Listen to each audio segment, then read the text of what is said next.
त्रिपुरा ने अपनी महत्वपूर्ण पहचान बनाई। लगभग 87% की दर के साथ त्रिपुरा साक्षरता की दृष्टि से देश के अग्रणी राज्यों में से एक है। यहाँ के इंजीनियरिंग, मेडिकल, आर्ट और म्यूजिक से जुड़ी शिक्षा संस्थानों में देश विदेश के छात्र शिक्षा प्राप्त करने के लिए यहाँ आते हैं। आज नेशनल लॉ यूनिवर्सिटी त्रिपुरा का शिलान्यास करके मुझे बहुत प्रसन्नता हुई है। नेशनल लॉ यूनिवर्सिटी त्रिपुरा देश के 25वीं नेशनल लॉ स्कूल है। पिछले 3 दशकों से नेशनल लॉ यूनिवर्सिटी ने कानून की शिक्षा के क्षेत्र में महत्वपूर्ण भूमिका निभाई है। आज अर्थव्यवस्था के विकास के साथ लीगल प्रोफेशन का भी कई आयामों में विस्तार हुआ है। मैं उम्मीद करती हूँ कि नेशनल लॉ यूनिवर्सिटी त्रिपुरा न केवल पूर्वोत्तर बल्कि पूरे देश में लीगल एजुकेशन के एक प्रमुख केंद्र के रूप में अपने रेस्पॉन्सिबिलिटी निभाएगी। भारत के युवाओं के इंफॉर्मेशन टेक्नोलॉजी के क्षेत्र में पूरे विश्व में अपनी एक अलग पहचान बनाए। आज Indian institute of information technology Agartala के परमानेंट कैंपस का शिलान्यास करके मुझे बहुत प्रसन्नता हुई है। मुझे पूरा विश्वास है कि राष्ट्रीय शिक्षा नीति के तहत ये संस्था एक होलिस्टिक और मल्टी डिसिप्लिनरी अप्रोच के साथ इंफॉर्मेशन टेक्नोलॉजी के क्षेत्र में नए मापदंड स्थापित करेगा। राष्ट्रीय महत्व के इस संस्थान की त्रिपुरा में स्थापना के लिए मैं केंद्रीय शिक्षा मंत्री श्री धर्मेंद्र प्रधान जी, उनकी पूरी टीम और राज्य सरकार को मैं बहुत बहुत बधाई देती हूँ। मैं मानती हूँ राष्ट्रीय प्रगति तथा हमारे युवाओं के विकास के लिए एक समग्र शिक्षा प्रणाली आवश्यक है। उच्च शिक्षा के साथ साथ हमें प्राथमिक शिक्षा पर भी अधिक बल देना होगा। मुझे ये जानकर खुशी है कि पूर्वोत्तर विकास मंत्रालय ने त्रिपुरा की राज्य सरकार के साथ मिलकर शुरुआत की है।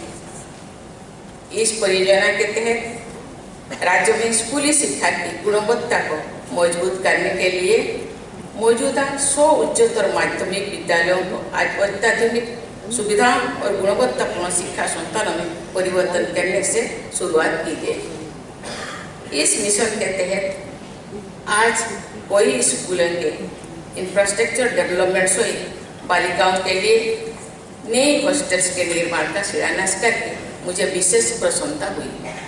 आज हमारी बेटियां हर क्षेत्र में देश का नाम रोशन कर रही हैं।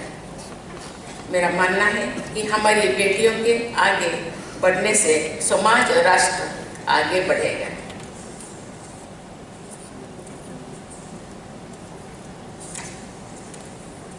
आज इस कार्यक्रम में आने से पहले मैंने नर्सिंग बोर्ड में त्रिपुरा स्टेट जुडिशियल एकेडमी का लोकार्पण भी किया। उस एकेडमी में त्रिपुरा के न्यायिक व्यवस्था से जुड़े अधिकारी को प्रशिक्षण प्रदान किया जाएगा। इससे न्याय व्यवस्था को बेहतर बनाने में सहायता मिलेगी। इसी प्रकार आज जिस न्यू एडमिनिस्ट्रेटिव बिल्डिंग का शिलान्यास कराया गया है, उस भवन के निर्माण में राज्य प्रशासन के अधिकारियों तथा कर्मचारियों को बेहतर वर्किंग एनवायरनमेंट भी मिलेगा।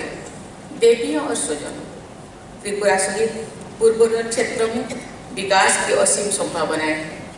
आज केंद्र और राज्य सरकारों के सहयोग से हाईवे, रेलवे, एयरवे तथा वाटरवे के कई नए प्रोजेक्ट से यहाँ की प्रगति को एक नई गति मिल रही है। आज मुझे पूर्वोत्तर विकास मंत्रालय की विभिन्न सड़क परियोजनाओं का शिलान्यास करके प्रशंसा हुई है। प्रसन्न इससे यहाँ व्यापार बढ़ाने तथा स्थानीय लोगों और पर्यटकों के आवागमन में सुविधा बढ़ेगी। त्रिपुरा और पूर्वोत्तर क्षेत्रों के लोगों के आवागमन को और सुगम बनाने के लिए कल 2 महत्वपूर्ण रेलगाड़ियों का शुभारंभ करने का मुझे अवसर मिलेगा। इन 2 ट्रेन से अगरतला को गुवाहाटी, कलकत्ता और होंगसांग के साथ जोड़ा जा रहा है। रेल मंत्रालय की इस उपलब्धि के लिए मैं रेल मंत्री श्री अश्विनी वैष्णव जी तथा उनकी पूरी टीम को धन्यवाद देती हूँ। देवियों स्वजनों, आज पुष्पवंत पैलेस में महाराज वीरेंद्र किशोर माणिक संग्रहालय और सांस्कृतिक केंद्र का शिलान्यास करके मुझे बहुत प्रसन्नता हुई है। मुझे बताया गया है कि गुरुदेव रविंद्रनाथ टैगोर त्रिपुरा की अपनी यात्रा के दौरान पुष्पवंत पैलेस में कई बार रुके हैं। गुरुदेव के परिवार और त्रिपुरा राजघराने में गहरी संबंध थी। आज के कार्यक्रम का आयोजन रविंद्र शतवार्षिकी भवन में होना सर्वथा प्रासंगिक है। मैं कामना करती हूँ कि महाराज वीरेंद्र किशोर माणिक संग्रहालय और सांस्कृतिक केंद्र त्रिपुरा की कला, गीत संगीत और यहाँ की संस्कृति को लोकप्रिय बनाने में महत्वपूर्ण भूमिका निभाएगी। मैं त्रिपुरा के विकास से जुड़ी सभी परियोजनाओं की सफलता के लिए हार्दिक शुभकामनाएं देती हूँ। मैं राज्य के समग्र विकास और सभी निवासियों के उज्जवल भविष्य की कामना करती हूँ। इसी के साथ सभी को पुनः धन्यवाद देकर के मैं वाणी को विराम देती हूँ। जय हिंद, जय भारत।